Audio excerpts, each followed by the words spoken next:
everyone, Zach Herold here with Archery Maniacs. Thanks for tuning in to the show. Learned that from Gary Vaynerchuk. Anyways, on today's gear review, we are going to review HOGG Hogg Father. Anyways, I think it is a great sight. They claim indestructible, but I have broke it twice, and both times it has broke right here at the sight housing where the bolt goes in. But what's weird is both times it broke in my bow case, and I have a high-end bow case. I have an SKB waterproof bow case. I mean, it is a super nice bow case. So it's kind of, I don't know whether something's getting torqued in there. I have no idea, but we've talked with the engineers and we're trying to help them figure out what may have been going on. Either way, HOGG has been awesome. They have sent me a new sight housing both times for free. So now I slide out my sight and I just wrap my sight in a towel, put it in my bow case separately from my bow now. Because ironically enough, no kidding, both times that has happened, the one time it happened, I got home from a hunting trip and went to go pull my bow out of the bow case. I was flying out in 2 days to go on another hunting trip. I went to go pull my bow out of my bow case and my sight housing was just laying there. I was like, oh shit. You know, and then it happened actually this past year. Ironically, the exact same thing. I got back from elk hunting and opened up my bow case, was throwing all my camo on, about ready to go hunt some mule deer, and I looked over and my sight housing was laying there. So I slapped on another sight, sighted in 45 minutes and still went hunting. But that's just a really disheartening feeling when you know, when you open up your bow case and your sight housing is laying there, especially when it's right before a hunt. You know, if it's like in February or March or something like that, even if you shoot every day, it's not near as disheartening, you know, when it's just practice that's counting on it, you know. But when it's a hunt, man, you spend all the hard work and all the money and everything like that, and that just really sucks. But anyways, so the company was awesome though. You know, they replaced it and everything like that, and that is really the only big problem I have had with the sight itself. I did have an instance, you know, as you probably can't see the wiggle there, but every once in a while the sight, the bolts all get loose.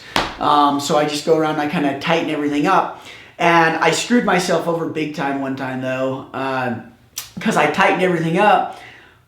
But I was shooting at 40 yards, right? So I had my slide at 40 yards, tightened everything up so there's no more rattle, shooting at 40 yards, dead nuts on, and went to go hunting, got in a lot closer than expected. I had a deer about 18 yards, and I had tightened everything down too tight, and I couldn't get my slider to slide back to 20, so I ended up still shooting the deer, made a great shot.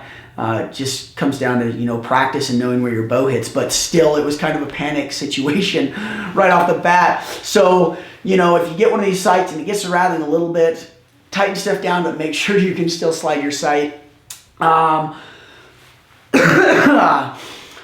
than that, I really like the sight. I like having the Picatinny, not the Picatinny rail. I'm not even honestly 100% sure. I call it the dovetail, I think it might be the right name. But anyways, I really like being able to slide my sight housing in and out, because that allows me to fit my sight housing perfectly for my Peep sight. Now you notice I don't have a Peep sight on because I just literally just put these strings on my bow. I just haven't put my Peep sight on yet. Shout out to Bright Strings. This is Bright Strings from Wade. These are his strings, and they're pretty awesome because they come already served. But anyways, we're going to do a review on them soon. but I want my wife here because she's shot bright strings a lot longer than I have. So anyways, the Spot Hogg, I really like being able to slide it in and out like that because then I can get my sight housing to fit my Peep perfectly, and it helps with consistent anchor points. I really like too how it unlocks like that. Slide, blam, blam, blam, check that out. You know, super easy, lock it in place. But then when I need micro adjustments, I can just click those around and micro adjust my yardage, which is super important. This sight does have first, second, and third axis adjustments, which is awesome. You know, you can obviously see it right here. There's one of the axes.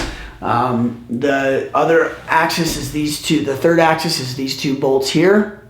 You loosen one, tighten the other, and that adjusts your third axis.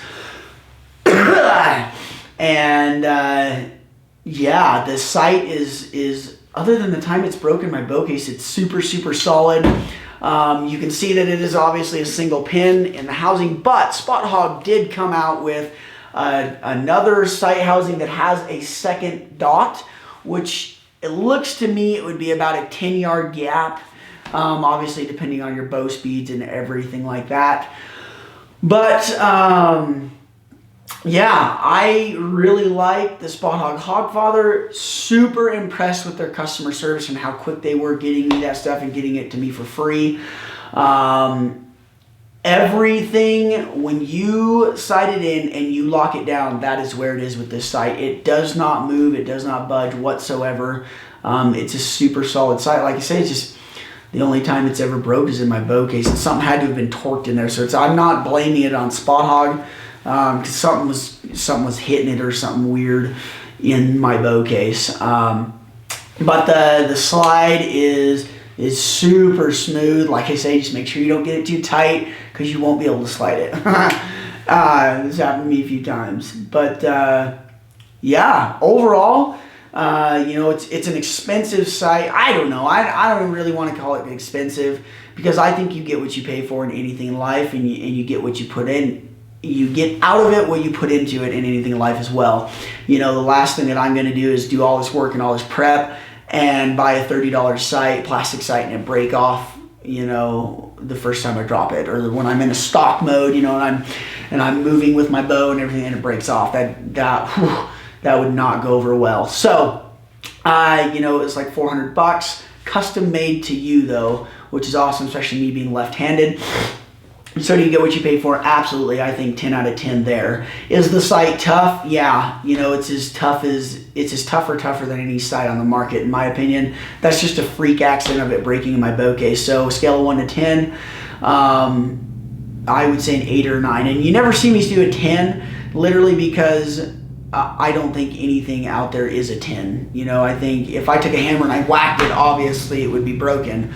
But in the use of the way that you're supposed to be using it, and maybe you drop it or you fall on it or something like that, it's like a 9. You know, this thing is super solid. Recommend it to a friend? Yeah, I would recommend it to a friend if they like single pin sights. You know, if they don't like single pin sight or slides, I'm not going to recommend it to a friend. But it has helped me be more accurate, not having all those other pins there to cloud my view and everything like that, which is a very, very big deal in my opinion. Yeah, so other than that, I think I did everything. I think I covered everything. So that is the Spot Hogg Hogg Father sight, and you heard it from Zach Herold and Archery Maniacs. Thanks for tuning in, and be sure to check out next week's gear review where we go over. We're going to go over the Delorme InReach. It's a very powerful tool, and I think you should have it in your pack, first off and foremost. But so check it out next week when we cover that. Thanks for tuning in, guys.